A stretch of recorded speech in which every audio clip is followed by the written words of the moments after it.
Chers compatriotes, chers fidèles abonnés de notre émission Actualité de Kinshasa, encore un plaisir de pouvoir vous retrouver. Aujourd'hui, nous avons 5 points que nous verrons avec vous. Le premier, c'est l'ingérence de M.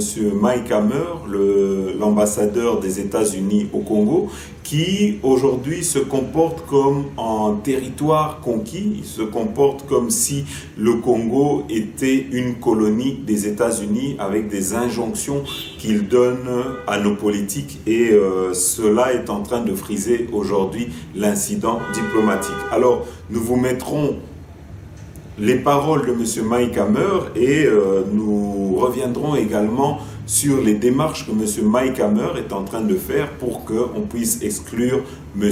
Denis Kadima, pour qu'il ne puisse plus être le choix des 6 confessions religieuses. Et pour cela, il a entrepris d'aller voir le chef spirituel des Kimbanguistes pour lui demander qu'il puisse retirer le soutien qu'il avait mis en la personne de M. Denis Kadima. Alors, nous vous lirons l'article qui parle de ce sujet-là. Et en deuxième point, nous reviendrons sur l'affaire et le procès de M. Floribert Chebeya qui est en train de se dérouler ici à Kinshasa.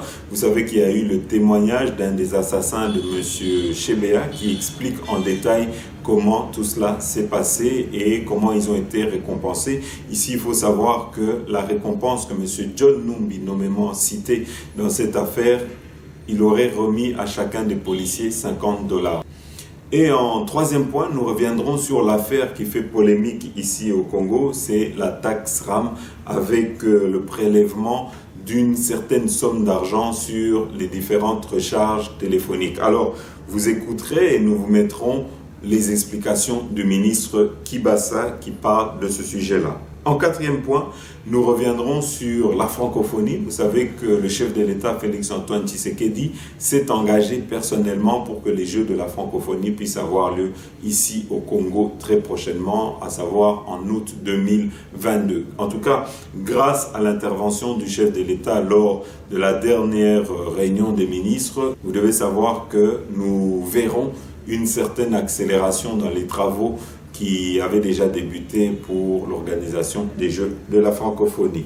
Et en cinquième point, nous terminerons notre émission avec le voyage du chef de l'État, Félix-Antoine Tshisekedi, qui s'est rendu à Dubaï. En tout cas, une très bonne nouvelle pour les Congolais, c'est qu'il y a une enveloppe de plus d'1 milliard de dollars que les Émirats vont débloquer pour aider le Congo. Cet argent servira en tout cas à financer plus de 5 domaines ici dans les investissements au Congo, à savoir le domaine de l'énergie, le domaine de la santé, le domaine de la sécurité, le domaine de la défense et d'autres domaines dont nous verrons avec vous.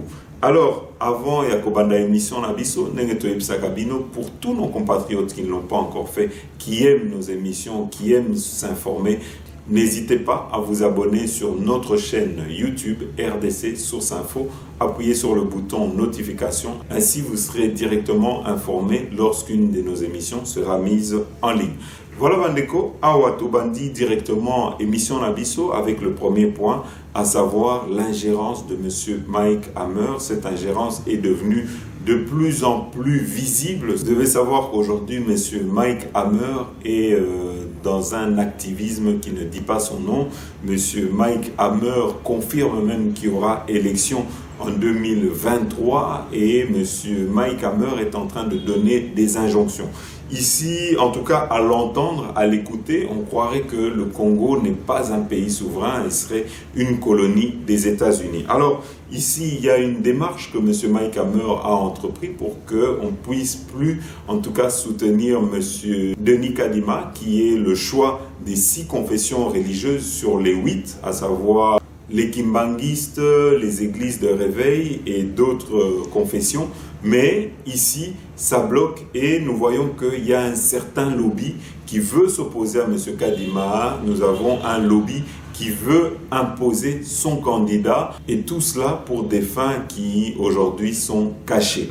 Alors ici, nous allons vous lire l'article qui parle des démarches qui ont été entreprises par l'ambassadeur Mike Hammer.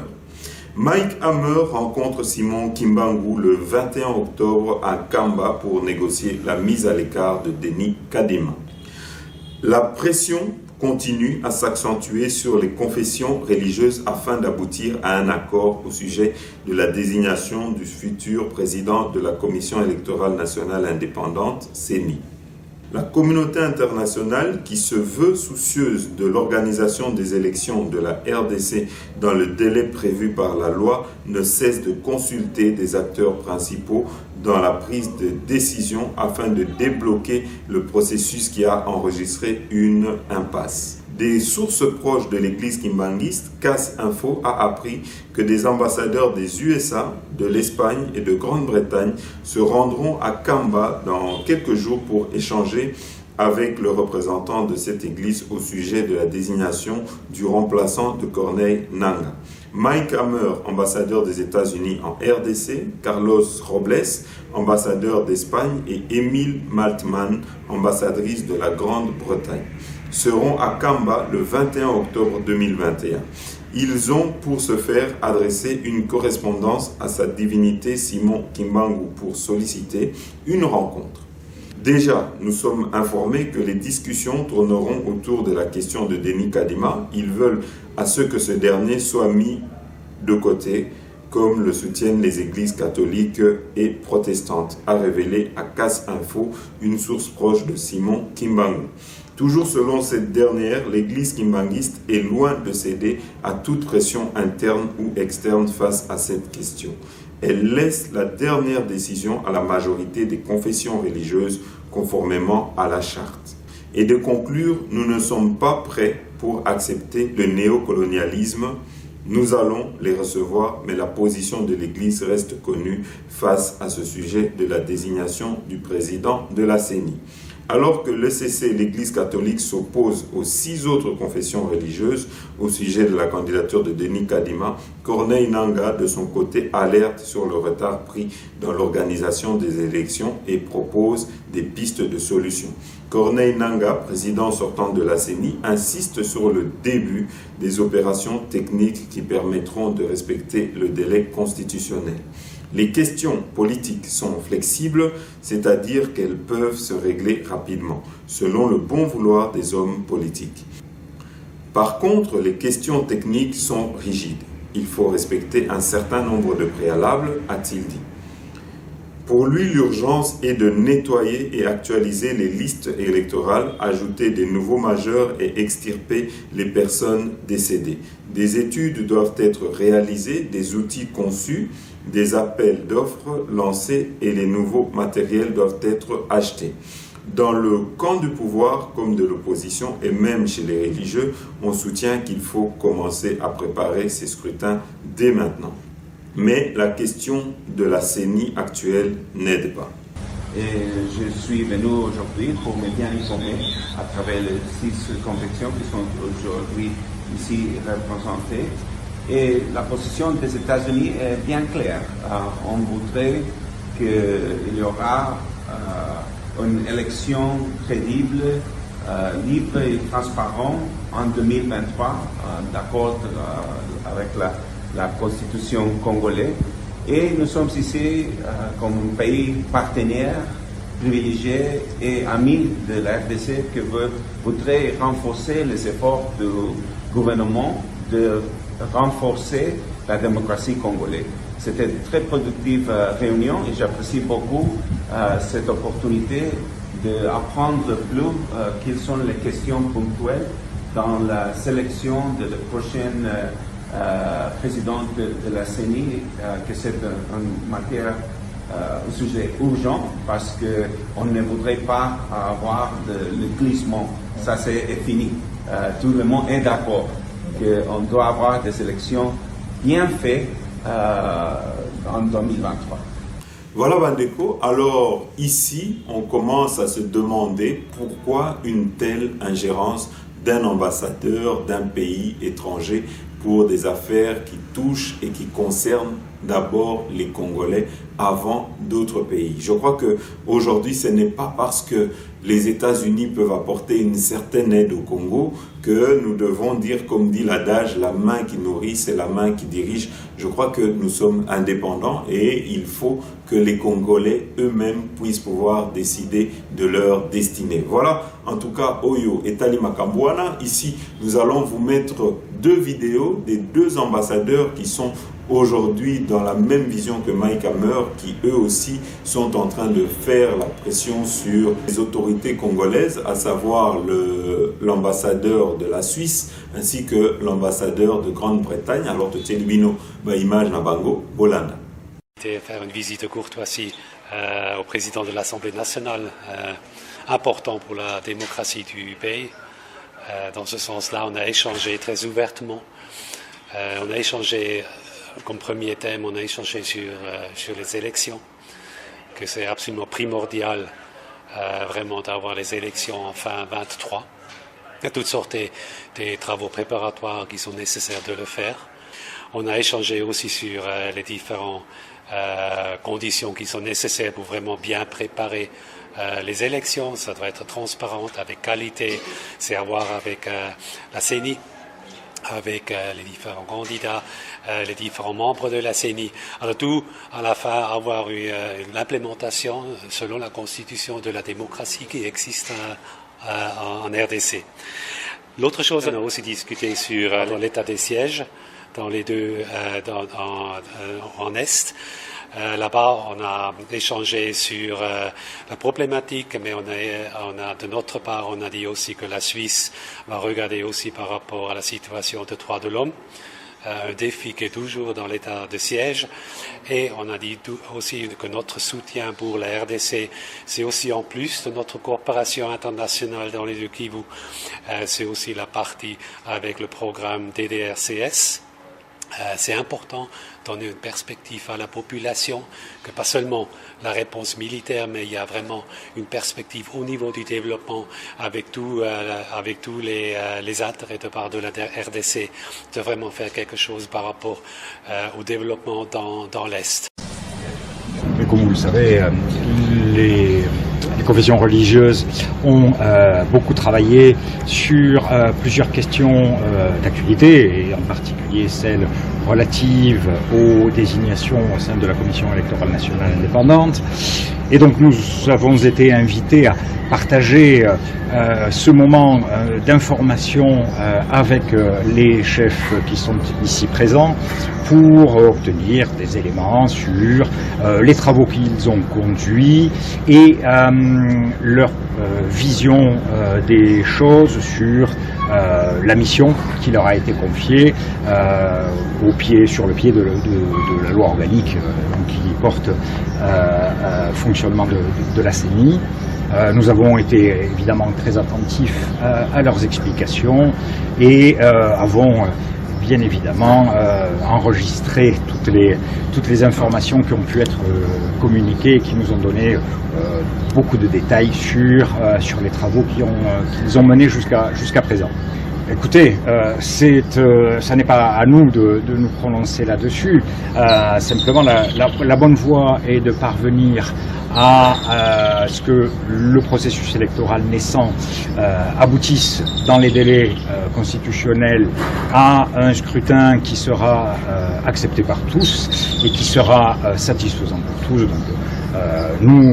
nous en remettons à la sagesse des confessions religieuses et de toutes les institutions du pays pour parvenir à cet objectif-là que nous souhaitons ardemment, évidemment, aux côtés de la République démocratique du Congo et de sa population en premier lieu, qui est finalement la première concernée par cette échéance. Voilà, Bandeko, vous devez savoir également qu'à côté de la réaction des Américains, des Français et des Anglais, nous avons les ambassadeurs d'Afrique qui, eux également, ont donné leur point de vue.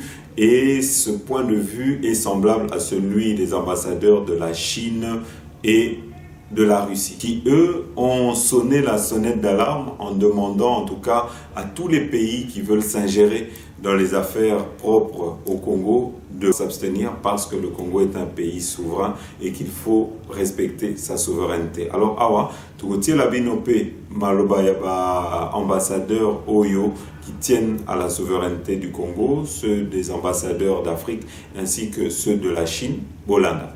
Merci. Je confirme que nous sommes les ambassadeurs des pays africains accrédités à Kinshasa. Aujourd'hui, c'est un honneur d'être reçu par honorable président de l'Assemblée nationale. C'est dans le cadre des consultations régulières avec le groupe africain et c'est un signe de confiance. Monsieur le Président nous a conviés aujourd'hui, c'est pour faire une présentation sur l'évolution du processus électoral. C'est un processus électoral qui n'est pas facile, comme dans tous les pays du monde, à la veille des échéances des élections 2023. Et la présentation, elle était vraiment sincère. Il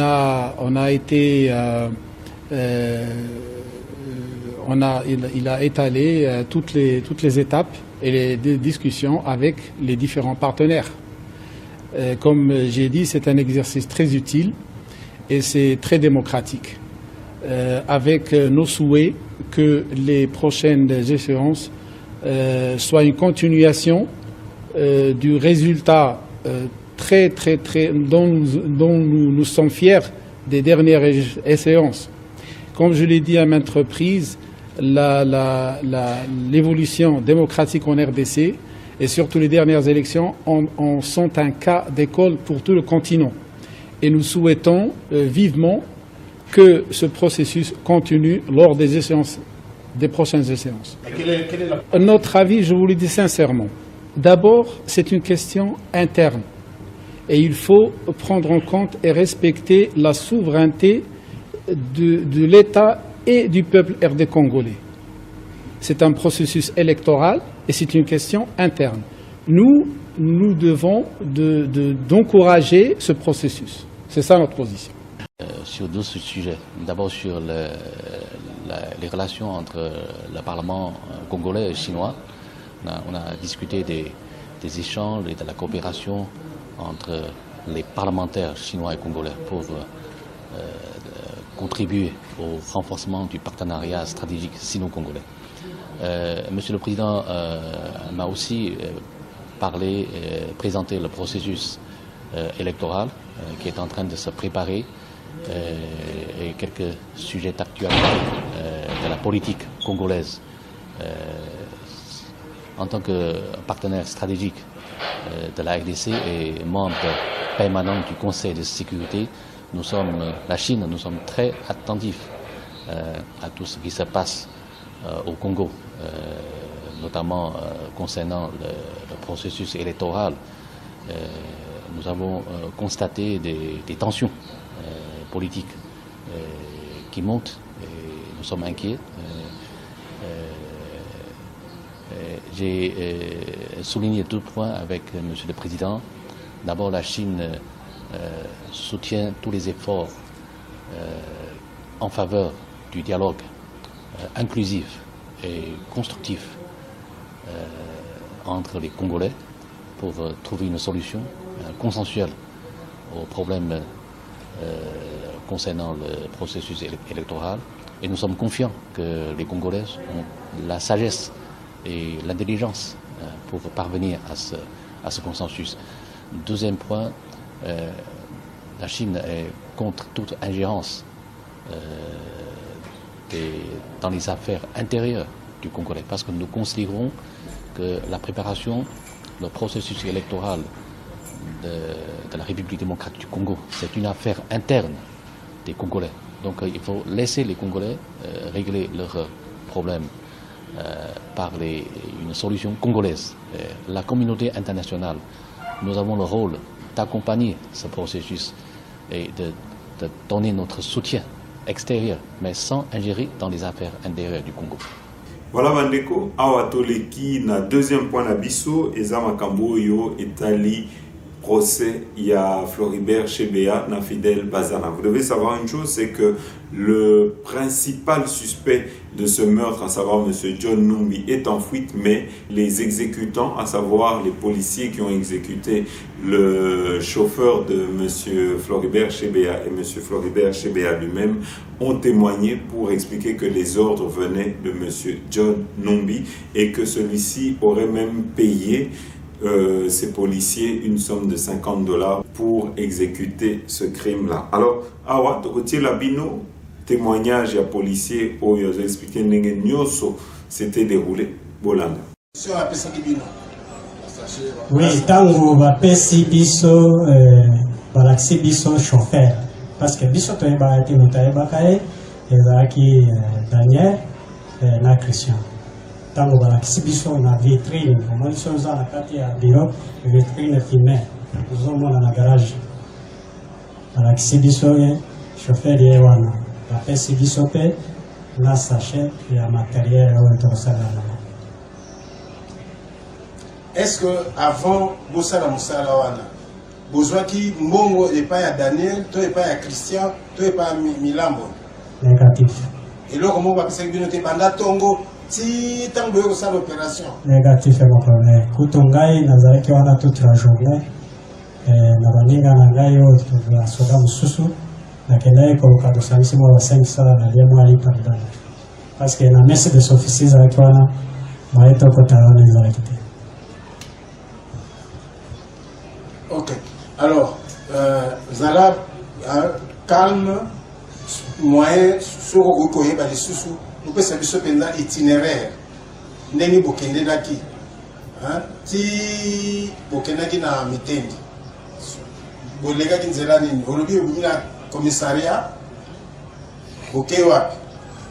Tobimi na commissariat. Oui. Kobimawana donc tomimaki bibene. Ibale ya Chebeya.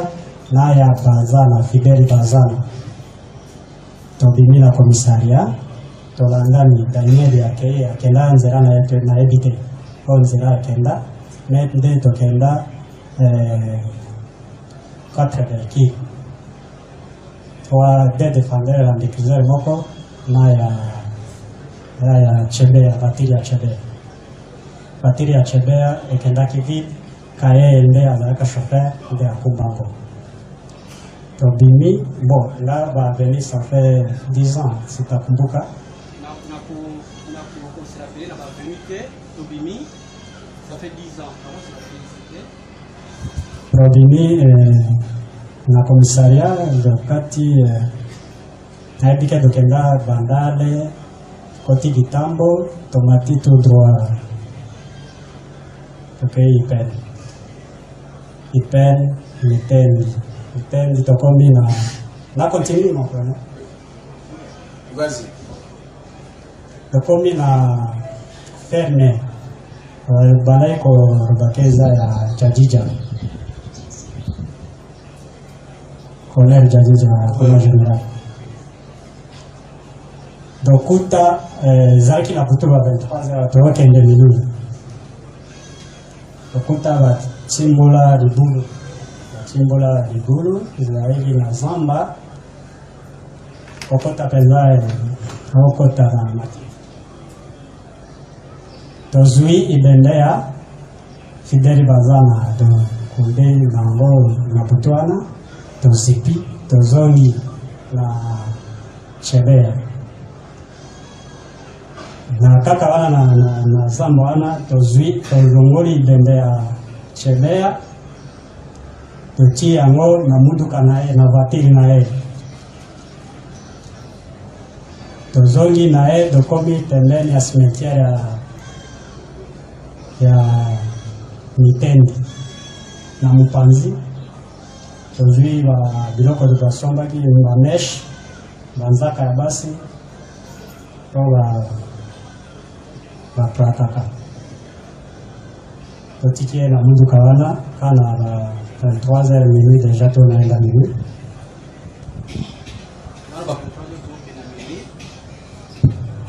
Tatikie na barabara wana.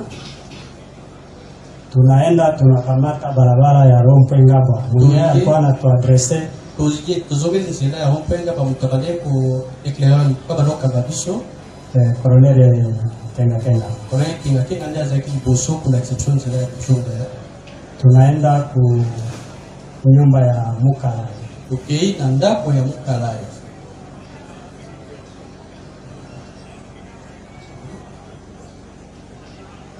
Naenda kwa nyumba ya Mukalai Ligini. Tokomi ipa ya Mukalai na Ligini. Tunafika pale, tunakuta Colonel Daniel anaikala nje kwa jardin. Tokomi wana tukuti Colonel Daniel Mukalai avana jardin banda. Abimisi envelope, anatosha pesa. Abimisi envelope mbongo yake na kati. Na miso na biso. Apesi komanda batayo na biso Kenga. Abisi pesa lango plain. Apesi biso chacun $50.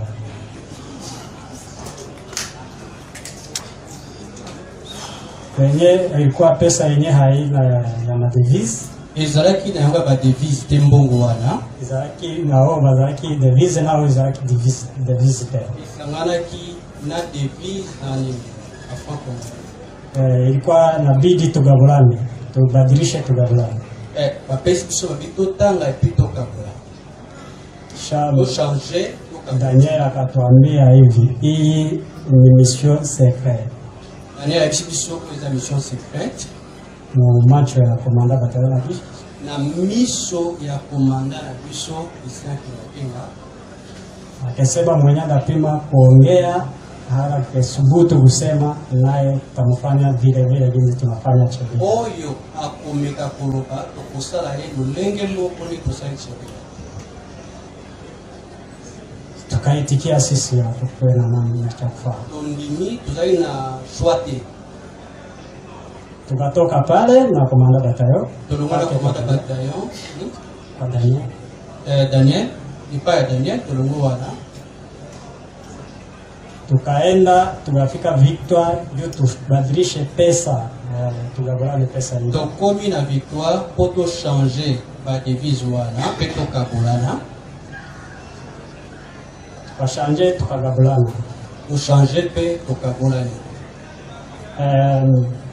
Brino akarudia kubatayo na gari moja tulikuwa nayo Defender, akaenda na ile gari azongi na mutu kama Defender moto yake nango akizongi na bataillon lingala nayo kubataya alalaki na kuna na bataillon.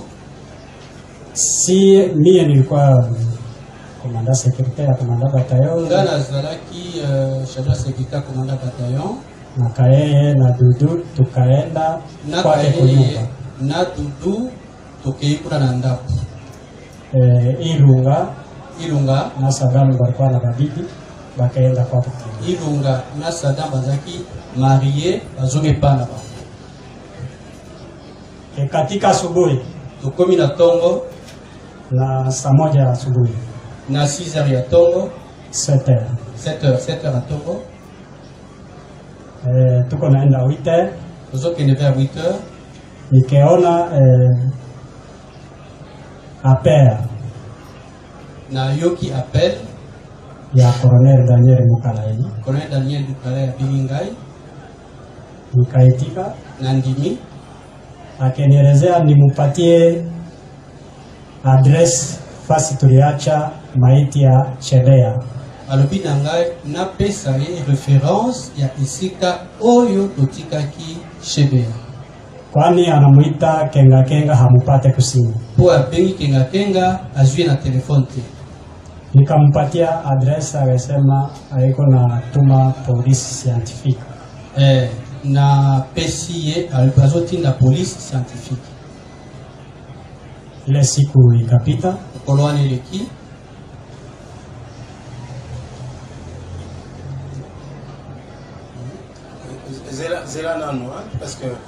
L'assassinat des défenseurs des droits de l'homme Floribert Chebeya et Fidel Bazana en 2010 à Kinshasa, le colonel Christian Kenga, en prison depuis plus d'1 an, a refusé de comparaître aujourd'hui malgré la sommation de la cour. Mais le lieutenant Jacques Mugabo, lui, est passé aux aveux aujourd'hui au cours de l'audience en appel et à la grande surprise des plaignants, il a avoué devant la cour qu'il avait participé à ce double meurtre Kamanda Wakamanda Muzambe. Dès le début de l'audience, Jacques Mugabo a reconnu avoir exécuté les 2 défenseurs des droits de l'homme avec l'aide des autres membres du commando dirigé par Christian Kenga. Le policier en tenue a raconté comment tour à tour Fidel Bazana et Floribert Chebeya ont été maîtrisés, les mains menottées derrière le dos avant de leur placer un sac plastique sur la tête scotché pour les étouffer. Jacques Mugabo raconte la suite. Ils sortent de l'inspection générale de la police en cortège jusqu'à Mitendi dans ce que l'on présente comme la ferme du général Zelwa Katanga alias Djadji.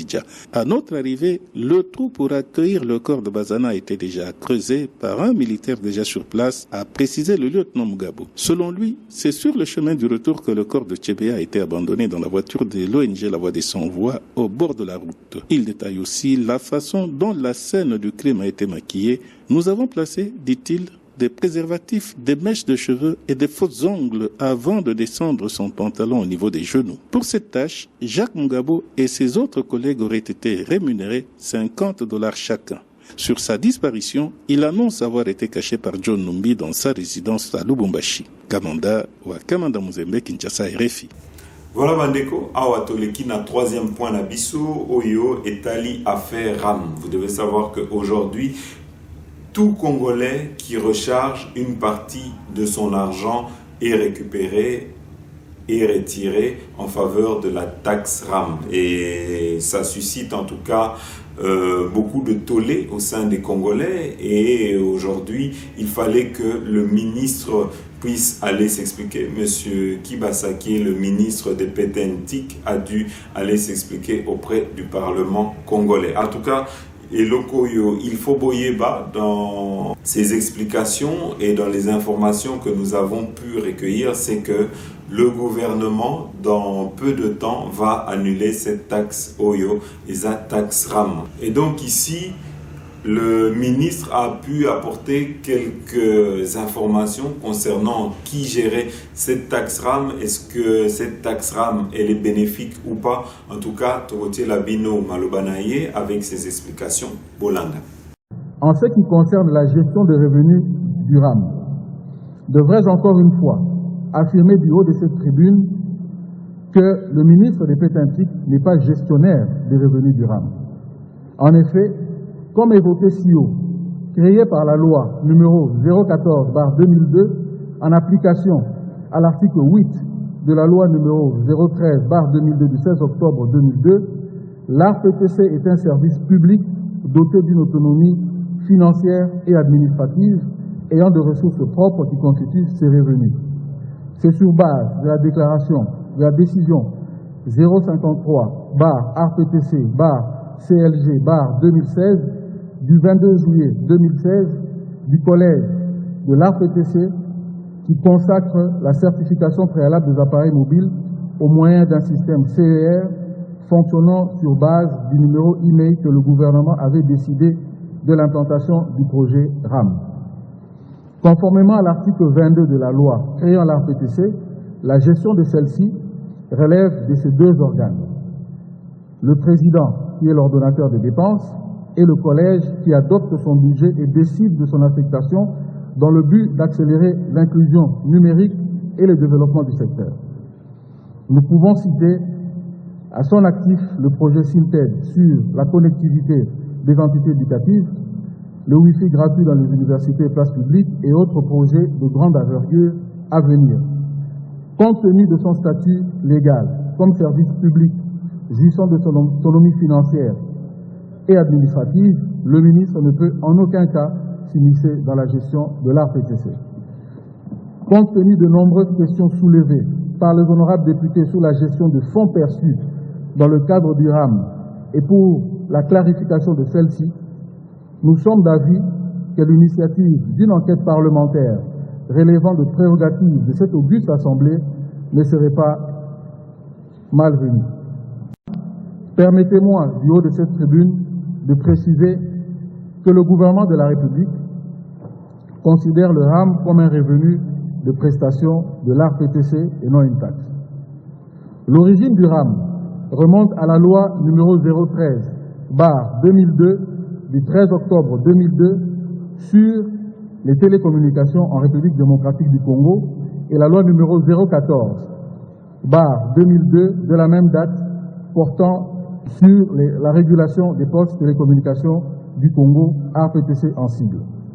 Ces deux textes de loi, ainsi que le décret numéro 20/005 du 9 mars 2020, modifiant et complétant le décret numéro 012/15 du 20 février 2012, fixant les modalités de calcul et les taux de revenus de prestation de l'ARPTC, pris conformément à l'article 21 de la loi numéro 014/2002 du 16 octobre 2002 portant création de l'ARPTC, constitue sa base légale.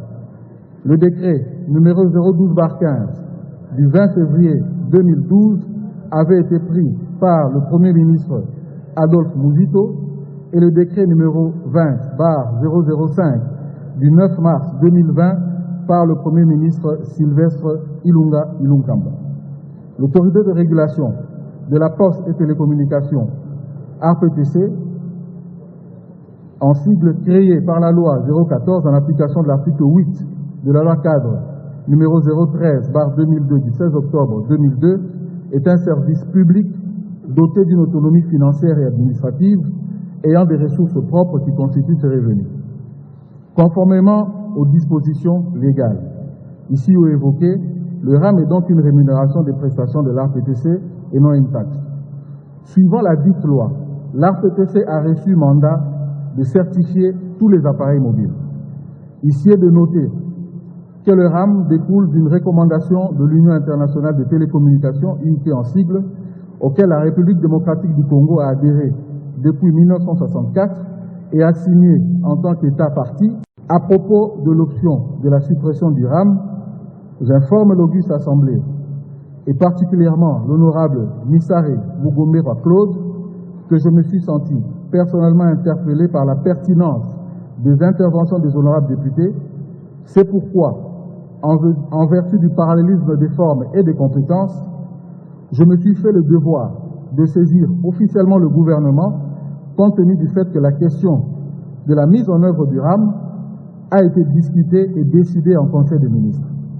Soyez rassurés que le gouvernement mettra tout en œuvre pour apporter les solutions idoines aux cris de détresse des compatriotes exprimés à travers vous. Voilà Bandeko, encore une fois, comme je l'ai dit, quand il y a en tout cas une décision qui ne fait pas l'unanimité ou qui est impopulaire, je crois que la sagesse populaire veut que nous puissions faire un pas de côté, que nous puissions peut-être revenir en arrière, et cela en tout cas n'engage à rien de mauvais, et donc nous espérons que dans les jours à venir, le gouvernement va annoncer la fin de cette taxe, parce que déjà le Congo fait face à beaucoup de taxes et la taxe RAM, je crois que c'est une taxe de trop. Ici, nous passons au quatrième point, à savoir l'organisation des Jeux de la francophonie. Vous savez que d'ici 2022, les Jeux de la francophonie, les 9e Jeux de la francophonie auront lieu ici à Kinshasa, et c'est un engagement personnel du chef de l'État pour que ces Jeux puissent se tenir ici au Congo. Alors, vous devez savoir que pour que le CIGF puisse venir en appui au CNGF, CIGF qui veut dire le Comité international des Jeux de la francophonie, pour venir en appui au CNGF qui est le Comité national des Jeux de la francophonie, il fallait que le gouvernement puisse décaisser la première partie de la somme. Aujourd'hui, ça sera chose faite grâce à l'intervention du chef de l'État, Félix Antoine Tshisekedi, et dans les jours à venir, il y aura une accélération dans les travaux des Jeux de la francophonie. Mais en attendant, nous allons vous mettre le clip qui annonce les Jeux de la francophonie. Voilà. Jeux de la francophonie.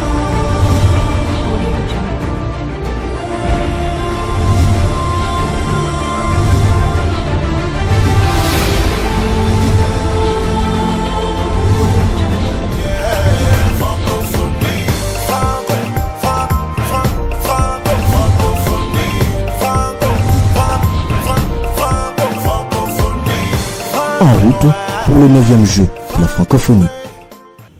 Voilà Bandeko, Toleki na 5e point na biso, Eza visite ya chef de l'État Oyo qui a effectué un voyage à Dubaï, aux Émirats Arabes Unis. Vous devez savoir que grâce au voyage que le chef de l'État est en train d'effectuer un peu partout dans le monde, aujourd'hui il est en train de rassurer les investisseurs et nous avons certains États qui aujourd'hui osent donner au Congo de l'argent pour son développement. En tout cas, c'est le cas des Émirats Arabes Unis qui ont mis à la disposition de la RDC une enveloppe de 1 milliard de dollars. Et ces fonds, en tout cas, serviront à financer plusieurs domaines, dont notamment celui-là de la santé, de l'énergie, de la sécurité, de la défense. Aujourd'hui, nous pouvons répondre à ceux qui critiquent le chef de l'État, à ceux qui sont contre les voyages du chef de l'État, qu'aujourd'hui, le chef de l'État ne fait pas des voyages touristiques, mais plutôt des voyages qui sont bénéfiques pour la RDC. Et l'avantage de ces voyages, c'est qu'en rassurant les investisseurs, nous aurons des créations d'emplois. Ici, nous félicitons le chef de l'État pour ses différents voyages et nous allons vous mettre la vidéo qui explique et qui parle du voyage et des différentes signatures qui ont eu lieu à Dubaï et à Abu Dhabi, Bolanda. La Fédération des Émirats Arabes Unis a réservé un accueil digne de son rang au président de la République démocratique du Congo, Félix Antoine Tshisekedi Tshilombo. Le chef de l'État a eu une rencontre bilatérale de plus d'une heure avec Mohamed Ben Zayed Hayyan, le prince héritier d'Abu Dhabi et vice-commandant suprême des forces armées émiraties. Tout s'est déroulé au palais du prince héritier d'Abu Dhabi ce dimanche 10 avril 2021. Au milieu des échanges, la coopération bilatérale avec en toile de fond les investissements stratégiques. Ceci justifie du reste la présence à cet échange des ministres sectoriels, notamment celui des ressources hydrauliques, le ministre d'État, ministre d'Habitat et le ministre de l'Industrie. Il a été aussi question des transports et des logements sociaux, le secteur économique, de l'énergie, des mines, urbanisme et habitat, la sécurité et la défense. Un intérêt manifeste de la part des deux parties a été constaté dans le cadre du renforcement des relations entre les deux pays qui entendent créer un partenariat gagnant-gagnant. Au niveau sécuritaire, les Émiratis ont manifesté la ferme volonté d'aider la République démocratique du Congo dans la lutte contre le terrorisme à l'est du pays. Ils ont annoncé la mise à disposition immédiate d'une enveloppe d'1 milliard de dollars pour les investissements en République démocratique du Congo. Au sujet des points abordés lors de ces échanges, des protocoles d'entente seront signés à l'étape de Dubaï, où le chef de l'État est attendu dans les 48 heures, dans le cadre de l'Expo Dubaï et Global Business Forum for Africa, un rendez-vous économique mondial incontournable auquel la RDC a été conviée. Pour rappel, le chef de l'État Félix Antoine Tshisekedi Tshilombo est arrivé aux Émirats Arabes samedi en fin de journée. Pendant son séjour de travail de 112 heures aux Émirats Arabes Unis, le président de la République démocratique du Congo, Félix Antoine Tshisekedi Tshilombo, a visité la grande mosquée d'Abu Dhabi.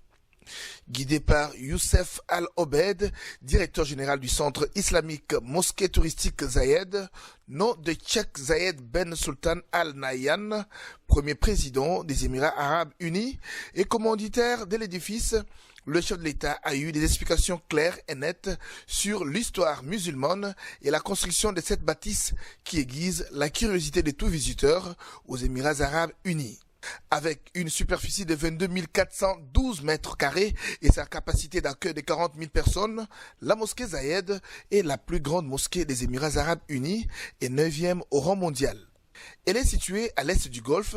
Sa construction s'est étendue de 1995 à 2007 pour un coût total de 400 millions d'euros. À la fin de sa visite, le chef de l'État s'est livré à la signature du livre d'or de la grande mosquée. Il s'est dit impressionné par cette œuvre grandiose érigée à la gloire d'Allah qui est aussi devenue un site touristique incontournable pour les visiteurs qui débarquent à Abu Dhabi. Voilà Bandeko, merci na binonyo sotu oyo bolanda kibiso.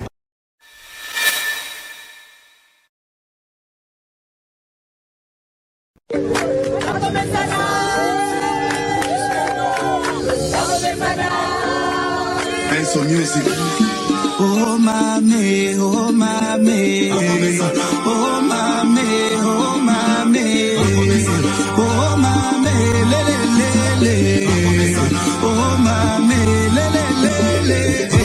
Basala 18 ans, basale lokote, bazo senga, bazo ngandeli suswe, batika bafulu ebele na Congo malakela Congo na biso mabe, bango baloba ki Congo ekobonga te, fachazi Congo apesi yango na Nzambe, okasa kabinda yango esila, okende universite esila